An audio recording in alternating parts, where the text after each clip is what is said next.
காலையில் பள்ளிக்கூடம் போகும்போது டாட்டா காட்டி போய் வார அம்மா என்று போனமாக நீ போனமாக வந்ததேனோ சொல்லுமானே.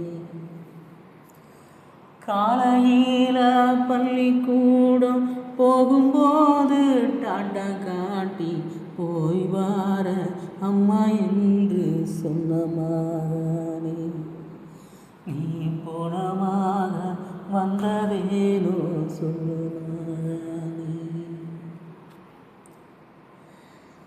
எலுமிச்ச நேரத்தில் இழந்த பூ சட்டதாச்சி பொட்டிக்குள்ள வச்சிருக்க செல்ல மகனே, நீ எப்போ வந்து போட்டுக்குவ சொல்லு ராசாவே, நீ எப்போ வந்து போட போற சொல்லு ராசாவே, நீ எப்போ வந்து போட போற சொல்லு ராசாவே.